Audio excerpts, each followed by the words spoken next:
तीसरी बार पीएम बनने के बाद जो सभा में जा रहे हैं हमारे प्रधानमंत्री, उस सभा में सऊदी के क्राउन प्रिंस ने आने से किया मना। आखिर क्यों, चलिए बताते हैं।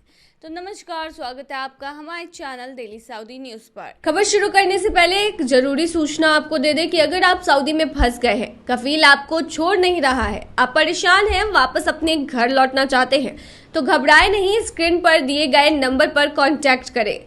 इनका नाम अहमद अली है। ये आपको कानूनी प्रक्रियाओं के तहत महज 3 से 4 दिन के अंदर ही खरूज लगाकर सऊदी से फाइनल एग्जिट कराकर आपको सही सलामत अपने देश पहुंचा देंगे। देखिए, इटली में आज से शुरू हो रहे G7 के 50वें समिट में शामिल होने के लिए भारत के प्रधानमंत्री नरेंद्र मोदी दिल्ली से आज रवाना होंगे। ये पीएम नरेंद्र मोदी का तीसरा कार्यकाल संभालने के बाद पहला विदेशी दौरा है। लेकिन इसी समिट में सऊदी अरब के क्राउन प्रिंस मोहम्मद बिन सलमान ने जाने से इनकार कर दिया है।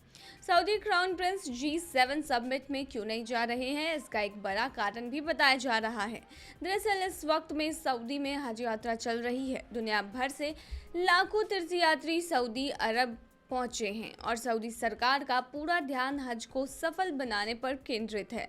ऐसे में क्राउन प्रिंस ने अपनी प्रोग्राम को टाल दिया है। सऊदी प्रेस एजेंसी ने बुधवार को बताया कि क्राउन प्रिंस सलमान ने इटली के प्रधानमंत्री जॉर्जिया मेलोनी को एक संदेश भेजकर निमंत्रण के लिए धन्यवाद दिया और कहा कि हज के मौके पर अधिकारियों के काम की निगरानी करने की वजह से वहां G7 में हिस्सा नहीं ले पाएंगे।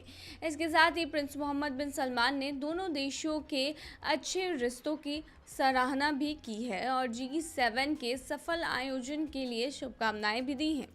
सऊदी सरकार की ओर से जारी बयान में कहा गया है कि प्रिंस सलमान ने इटली की प्रधानमंत्री जॉर्जिया मेलोनी से माफ़ी मांगी है क्योंकि वे हज कार्यक्रमों की वजह से इस समिट में हिस्सा नहीं ले पाएंगे। हज 14 जून से शुरू होने वाला है, जिसमें 10 लाख से ज़्यादा लोग सऊदी अरब के मक्का आए हैं।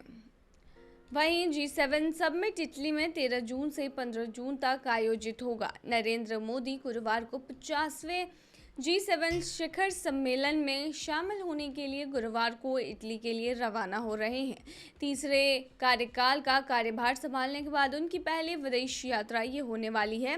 मोदी एक हाई एंड डेलीगेशन के साथ 14 जून को G7 आउटरीच सत्र में हिस्सा लेंगे। यह सत्र AI, एनर्जी, अफ्रीका और भूमध्य सागर से संबंधित मुद्दों पर केंद्रित होगा। G7 शिखर सम्मेलन इटली के अपुलिया रीजन में बोगो एग्नाज़ानिया की लग्जरी रिजॉर्ट में 13 से 15 जून तक आयोजित होगा। इस बार के G7 समिट की रूस यूक्रेन युद्ध और इजराइल हमास युद्ध जैसे मुद्दों पर केंद्रित रहने की उम्मीद है।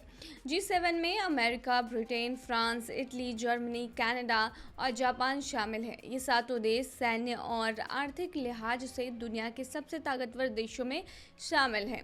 इन 7 देशों के पास दुनिया की 10% आबादी और 40% GDP है। G7 में शामिल 7 में से 3 लोगों के पास UN में वीटो पावर है। G7 समिट में ये सभी देश दुनिया के विभिन्न मुद्दों पर चर्चा करते हैं और उनको सुलझाने के लिए एक रूपरेखा तैयार किया जाता है।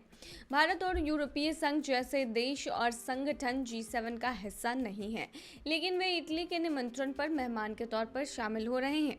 भारत के अलावा इटली ने G7 समिट के लिए अल्जीरिया, अर्जेंटीना, ब्राज़ील, मिस्र, केन्या, मॉरिटानिया, सऊदी अरब, दक्षिण अफ्रीका, ट्यूनीशिया, तुर्की, UAE और संयुक्त राष्ट्र सहित कुछ अंतर्राष्ट्रीय संगठनों को भी आमंत्रित किया है।